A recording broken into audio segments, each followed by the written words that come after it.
What is going on, you guys? Alex Chasen back here with a brand new video. Hopefully you're having a great day, afternoon, or night, wherever you guys are in this world. And in today's video, let's talk about the Indiana Pacers. Yes, let's talk everything Indiana Pacers basketball because I believe they're worthy of making an individual video just for them. I was thinking about doing just like a video about surprising teams this season, and I might still do that, but I believe the Indiana Pacers deserve a whole video to themselves. They have been a very good surprise this season, especially Tyrese Haliburton going all the way to the finals of the almighty important in-season tournament. They were there. So today we will be talking about the good of the Indiana Pacers, the bad of the Indiana Pacers so far this season, and then what's to come. What could possibly happen in the future to take this very solid Pacers roster to the next level and be a true contender in the Eastern Conference? Let's jump right into that. To start off the good of the Indiana Pacers, their offense is incredible. They lead the league in team points per game at 126.6 points per game. They are crushing it. Their offense is fluid. Their offense is so smooth. I mean, they're all shooting crazy percentages from the field. You got Tyrese Haliburton averaging 12 assists per game. He is turning into a true top 4 point guard in this game. But it gets even crazier than that. That 126.6 points per game so far this season is an all-time record in the NBA. They hold the record as of now. Maybe it will dwindle down. It already has dwindled down. They were at like 128, 127, and now it's at 126.6. So it's a hard thing to sustain for 82 games in a regular season, but we're about a quarter of the way through the season already. It's crazy. But the Indiana Pacers, as of now, hold the record for the most points per game by any team. By point one, you have the 81-82 Nuggets with 126.5 points per game, and then you got the 61-62 Warriors, Wilt Chamberlain. Continuing with the good, Tyrese Haliburton, in two specific games that stick out to me this season, besides his 44 points, I believe it was around 44 points, his career high. Besides that game, that was obviously amazing, were the two play-in playoff games against the Boston Celtics and the Milwaukee Bucks leading up to the Lakers championship game, the two games prior to that. Tyrese Haliburton got 25 points, 28 points with 14 assists, 12 assists, whatever it was. So it was something along that range. At this point, it was a few weeks ago. But the reason why it sticks out to me, 0 turnovers. Tyrese Haliburton is one of the most efficient basketball players we have ever seen. His efficiency, especially in that run there, those few weeks, not just those two games, but in those few weeks, but those two games stick out to me the most. He had 0 turnovers in those two games. While not even carrying, but being obviously the leading star of this unit getting to that championship game in Vegas. But they have 8 guys averaging 10 plus points per game. They get production from, the one guy, Tyrese Haliburton, down to the 8th, 9th, 10th guy on the roster, whether that be Andrew Nembhard, who is injured right now. You got Isaiah Jackson, who gets some run. You got TJ McConnell. Aaron Nesmith has really found his role in Indiana. Wasn't getting too much PT in Boston. Sent him to Indiana in that Malcolm Brogdon trade, and now he is a true, really good role player in the NBA. And unless they make a trade, which I'll talk about later, for a star, maybe he'll be thrown in there, maybe not. Aaron Nesmith has found a home and a great rotational spot in this league, and I'm happy for him for that. But this entire team is so efficient. Tyrese Haliburton shooting over 50% from the field. Miles Turner shooting 50% from the field, which you might be, oh, that's really low for a center. It's because he spaces the floor, and he's shooting 33% from 3 as well. That's really good for a center. Miles Turner is one of the best 3-point centers we've ever seen in this game. B-Math, 43% from the field. Buddy Hield, 43% from the field. Obi Toppin having a resurgence of his career, 60% from the field. This entire team, they're shooting 50% from the field as a team. Let's just put it that way. They are shooting 50% from the field as a team. They're shooting almost 40% from 3 as a team. And that 50% from the field as a team is the second most in the NBA. The Milwaukee Bucks lead them by 0.3. The Milwaukee Bucks are at 50%, 0.3. And then the Indiana Pacers are right at 50% as the time I'm recording this video. And for a while, they were leading the league, but you miss a couple shots, you go down 0.3%. Point being, the Indiana Pacers offensively are really a top 2 team in this league offensively. They're averaging the most points. They're right there in the top 2 in field goal percentage. The three-point shot isn't great. They're kind of like, the three-point percentage, I should say, isn't great. They're kind of middling. They're 13th in the league with 37%, like I said. But it's whatever. I mean, you're getting to the basket, and they're also really efficient with it as well. I mean, if it's not broke, don't fix it. Continuing on the offensive end, just their amazing efficiency. They lead the league, no surprise, because Tyrese Halliburton's 12 assists per game definitely helps the case here. But they lead the league in assists with 30 assists per night. They're also second in assist to turnover ratio. For most of this season, they were actually first, and as of late, they kind of keep bouncing back and forth. Pacers, Nuggets, for best assist to turnover ratio. As of right now, the Pacers are down by like 0.4% to the Denver Nuggets for assist to turnover ratio. But offensively, and you hear how I'm saying I'm prefacing offensively, because when we get to the bad, the defensive end is where the major issues are. But offensively, they're one of the league's best and one of the all-time most historic best offensive teams we've ever seen. Let's get into the bad with they lead the league in personal fouls per game. You're not going to win enough ball games, especially in crunch time ball games, when it comes to playoff time or games you need to win in the regular season, if you're fouling the other team and putting them at the line. They lead the league in the regular season, which also translate to the second most points given up per game.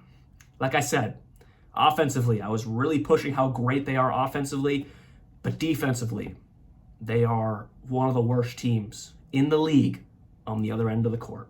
And that's why their record reflects the 13-11 record. That's why they're on a 3-game slide, because offensively, they're amazing. But those very few nights that their offense isn't some of the best in NBA history, that 3-game slide is going to happen. And that's what's been showing as of late. And that's what's going to translate to like a 13-11, around a 500 record where they're sitting right now, because those skids of maybe not great offensive games, maybe teams are scheming better to really stop B-Math, Buddy Hield, Miles Turner, Tyrese Halliburton obviously can't do it all himself, or maybe they're stopping a lot of Tyrese Halliburton's great kickouts or great assists, whatever it may be. Those nights are going to happen. And when your defense is really, really bad, like the Indiana Pacers defense is, you're going to have a record of around 500 where they sit. But with that said, I'd rather have amazing offense, because that's really hard to find, because in the NBA, it's not easy making buckets in the NBA versus having, really bad defense. I believe that's more fixable and more of a mindset shift and or making some right moves to get better defensive presences on the roster. With that said, they allow the most points. They allow the second most points in the league. That's an issue. That's going to lead to around a 500 record there, especially when you're averaging the most points and you're giving up the second most points. Yeah, 13-11 record makes sense there. Along with that, like I said, the most personal fouls in the league. And then a stat that no one's really talks about. I was just kind of diving into some more stats, but 4 out of the top 20 worst defensive ratings in the NBA are held by Indiana Pacers. 4 of the top 20 worst defensive ratings in the NBA are held by Indiana Pacers players. You have Benedict Mathurin, who has the second worst defensive rating in the NBA. You have Tyrese Halliburton up there, Buddy Hield, and Bruce Brown. With that said, though, let's talk about some moves that might take this team to the next level. Because there's been rumors, maybe not so much with Indiana, but I think they have the pieces, and they've proved with this amazing offense that they are really right there in the Eastern Conference. Let's just go back to the standings real quick.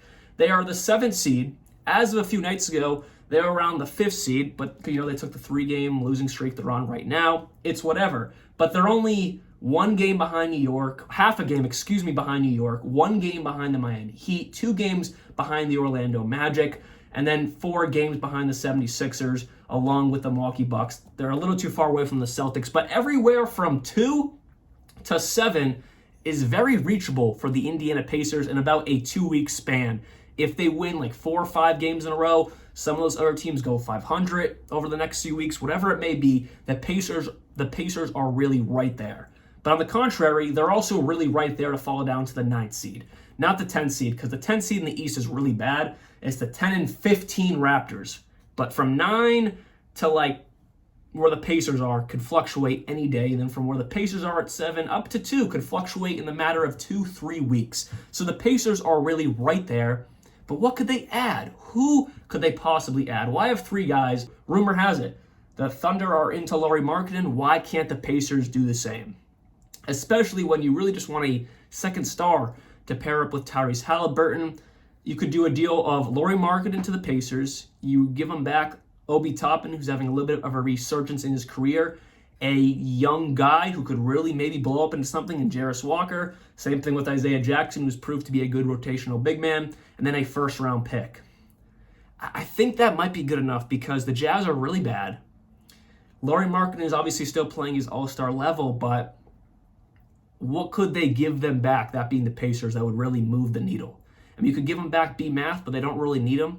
Keontae George has proven to be a really good guard. You got Colin Sexton, who I think they believe in to be maybe that bridge guy, but is B. Math really that much better than Colin Sexton? No, so I don't really think that moves the needle. I think what moves the needle is just giving them a big question mark in Jarris Walker at power forward. Isaiah Jackson could maybe with some more run be a true backup center in this league. Obi Toppin is having a resurgence of his career. And then you get a first-round pick from the Pacers. Again, the picks don't really mean much because they could just be any assortment of picks, but I think a first-round pick, 2 might be pushing it, just looking at other trades that we have seen in the past year. I don't think Lauri's worth more than 1 first-round pick. Moving on to Chicago. Zach LaVine, as we all know, he hasn't officially requested a trade, but him and the front office have mutually agreed to look for something. You got Bruce Brown, Benedict Mathurin, Jarris Walker, a few second-round picks, and a first-round pick for Zach LaVine. The Bulls get Bruce Brown, who's on a big contract. It's a player option this summer, but if you're truly in that tank mode now, not a big deal. He's a good complementary piece. You got B. Math. Now, this is a team that I would trade Benedict Mathurin to because Zach LaVine takes you to the next level alongside Tyrese Haliburton. And you got Jarris Walker, of course, a question mark. Hasn't got too much playing time in Indiana, not as much as I thought. Because they have a lot of good big men there, but it's whatever. Maybe you can get some more PT in Chicago. But of course, what everyone is thinking, and I thought the same thing making this deal, this doesn't help defense. I mean, you got Zach LaVine, who's one of the worst defenders in the league. You pair him up with Tyrese Haliburton, also one of the worst defenders in the league.